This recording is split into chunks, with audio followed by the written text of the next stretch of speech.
Well, howdy, folks. Good morning and happy Monday. We are back. So, we are moving forward on our scene of Jason here, and we still got a few more frames to finish off before we can move on to the next scene. Let's see here. This is where I'm doing an introduction of each one of the characters, and so I'm going to have each character pop onto the screen and the name pop onto the screen like this. So that's what we're doing right now is I'm dealing with each character. So, yeah, all right. I've created a layer that has the rough animation, which I've set at 21% so that I can see a level on top of it more cleanly. I am using a brush set at 7 pixels, and I have my palette below here where I can um, access the colors that I have picked for Jason, and then I can do the cleanup, which is what I'm doing here. I tend to animate in a fairly clean fashion anyway, so the more you do in your animation and the more work you put in, the more you put in on the front end of something, the less you have to put in on the back end of something. Everybody is going to work a little differently. So don't feel like you have to imitate anybody's way of doing something. Find a way that works for you. A lot of folks would say, "Oh well, gosh, man, I don't know if I'd want to work so clean and so finished. What if I want to change something?" Well, that's true. If you know you're going to be changing stuff, and generally speaking, usually changes happen when you're working in a committee situation or you're working with a collective group, so that there's a pretty good chance that within a group, it's not always easy to agree on stuff. So things have a tendency of being subject to changes. Whereas when you're working on something yourself, if you don't know what you want, then clearly you got a real problem. But most of us as artists have a pretty good idea of what's in our heads, or what we'd like to do, or what we want to do, or what we're planning to do. So it's not like it's some kind of mystery or something. You know what you want to do. So with that, going for you, you're going to be more than likely knowing what it is you want to do before you even do it, and that definitely saves you all kinds of time. And animation, of course, time saved is money saved. You know, it's the old saying, time is money. That's very true. Time is money. So, you want to try to save as much time as you possibly can, and thus save as much money as you can. You'll find, too, that, if you can get yourself out in a good position when you're, doing your project and you're trying to finish it. If you can get yourself in a place where you've got a certain amount of work done already, and done efficiently, you save yourself a lot of headache. So it's a good idea to look at possible ways of saving yourself time and effort, whenever you're doing animation, just because it is so time consuming. Uh, you know, so I like working clean because, like I said, it simplifies my life. I know I'm gonna if I work and do a clean line test, then I know my cleanup's going to be easy. I know I'm not going to have to knock my head against a wall to get the cleanup to be right. I know that that's something that's not going to be an issue. So I look for anything that will simplify the process. So that's what I do. But like I said, every person's got their own thing. You've got to find what works for you. So whatever that is, do that. You know. If if you are working with other people, then yeah, I mean the process that we've established in animation is probably the best one to take. Thereby being all your pre-production, pre-planning, and that type of thing, storyboarding, models, what have you. Those are all the things that obviously you would need to do, and so it's obviously important to do those things. So in that scenario, you want to be prepared to handle whatever needs being handled. So, um, but like I said, things change. When you have a bigger project to do, you got more work to do. Um, you know, it's just going to be more that you're going to have to be aware of, that you're going to have to do. So if there is a quicker way for you to get something done, then it would seem to me that that would be the smart direction to take. Do something, do it in a way that's going to be expeditious, um, save you money, all those wonderful things, right? I would think that's what you'd want to do. So let's see, fit to screen. Okay, so let's see where. Okay, so color on the skin. Okay, color on the hair. And you're going to end up with little places where sometimes it's going to be little white streaks. That's where you have to go in and touch it up with your going behind the line. Let's see here. So let's see, paint bucket there.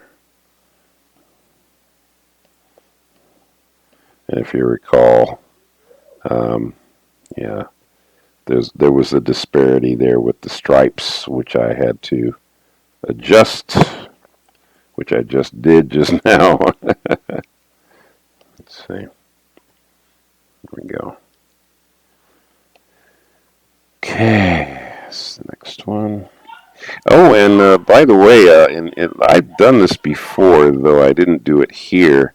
You can actually copy paste color and stuff, so that can be a real time saver if you don't, like say you've traced something and you just want to, maybe you've done a color image, but the only problem that with dealing with color in animations, if you don't have all the drawings done, is that you can't do in betweens on something when you've colored it already. So you don't want to put yourself in that place where if for some reason you had to add extra frames or something. But once again, everybody has their own way of doing things, and when you understand this, the beauty of anything you do artistically is that once you understand the right way to do something, you can find ways to break some rules a little bit if it achieves the same end for you.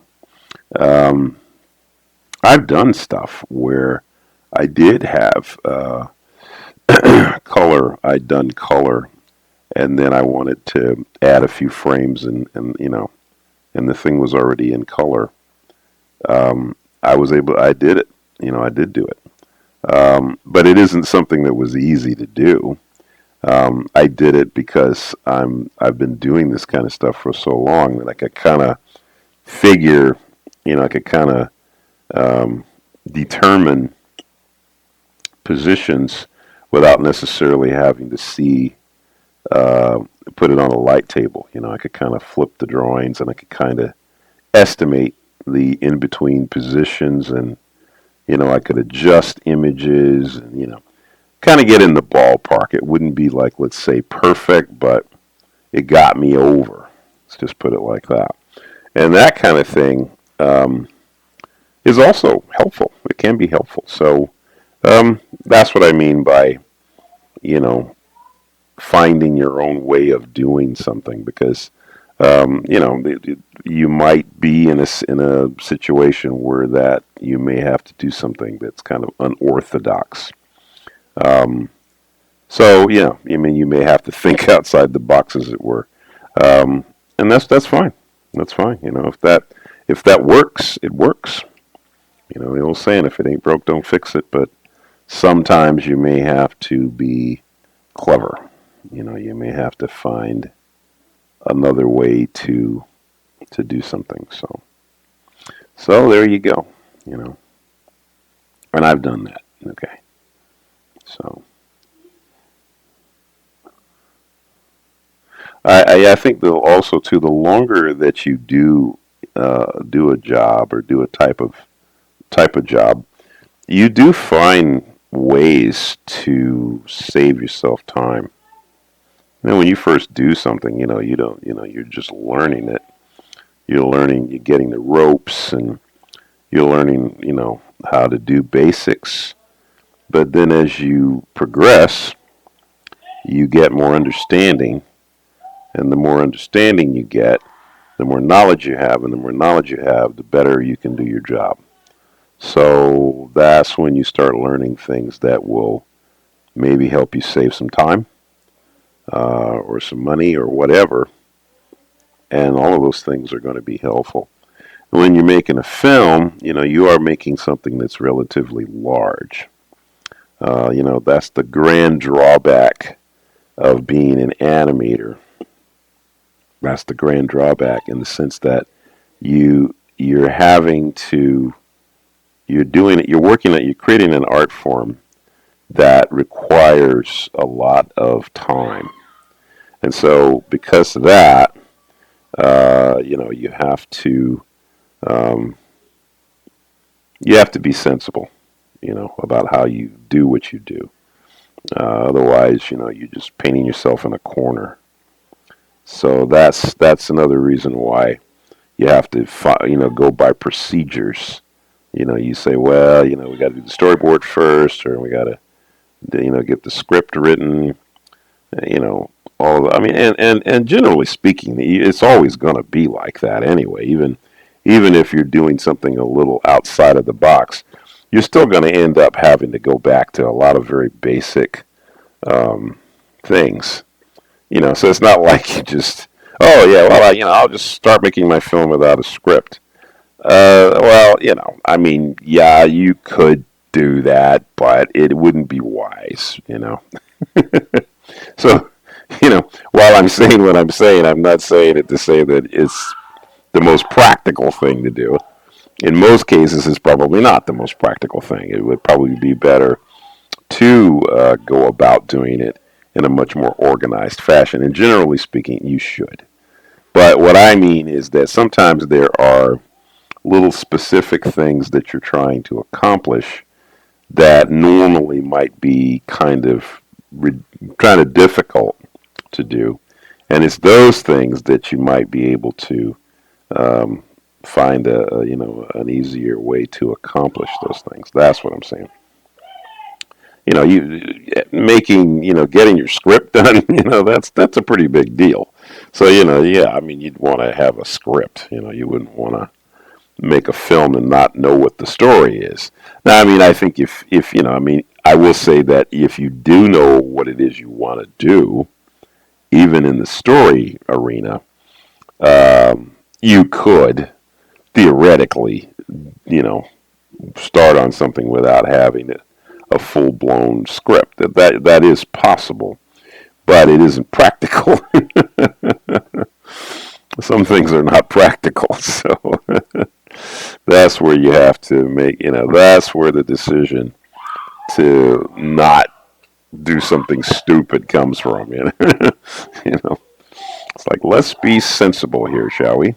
So look for the sensible solution. Don't just jump to conclusions and say, well, yeah, we'll just do whatever works willy nilly, and we'll end up with something at the end. Well, yeah, you might end up with the mess at the end. Okay, so um, in other words, you have to err on the side of wisdom. Anything you start, and you don't have things thought through, it's going to show up, even if it's a small thing.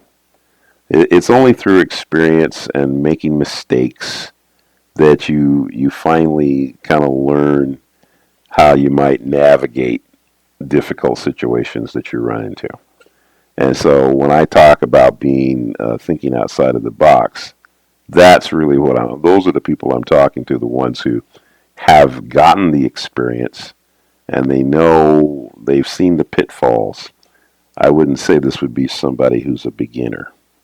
You're starting out, you're going to need to follow the rule book, okay?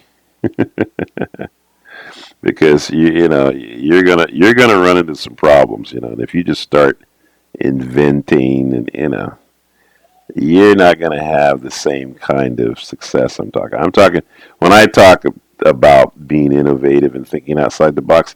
I really am talking to people who've got a lot more experience, and there's folks out there, some of you who if they're watching this and maybe picking up some tips or whatever. Some of you already have skill sets that you've developed, and you've learned basics. That's good. And so you don't want to not use those things. You know, if you have knowledge about the process, how to do things correctly, then you're going to want to do those things continuously. You're not going to want to just break rules to be breaking rules. See what happens with breaking rules. People like to hear that, go, oh, great, I can just kind of do what I want.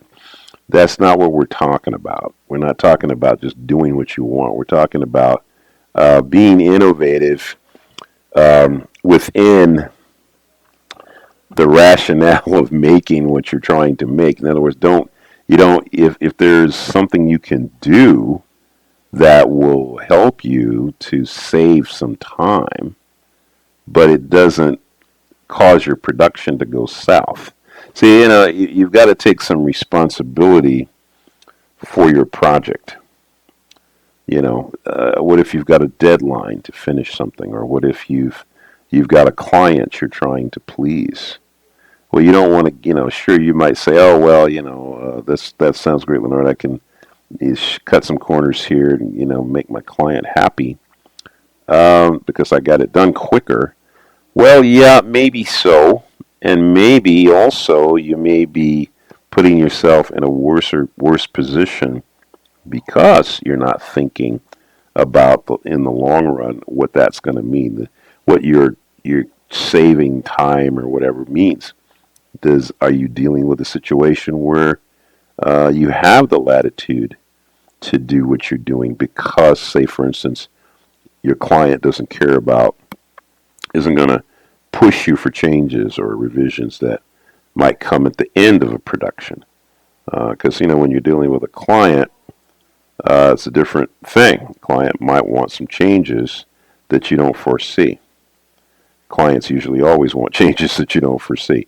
So, if you're in a scenario like that, you wouldn't want to put yourself in harm's way by, thinking outside the box and doing something and then later on finding out that, oh, man, I kind of screwed myself. I really wish I hadn't done that because I can't make this change, or I need to make that change, but I can't, or, you see what I mean? So, in other words, that's where you have to be careful about the decision that you're making. Are you making the right decision at the time for the situation that you're in? Are you doing what's going to be the most sensible, expeditious, efficient decision for your project and for your client? When you're doing stuff for yourself, and you're just doing something for you, that's different, see, because you can just say, oh, well, I don't, it's not a big thing.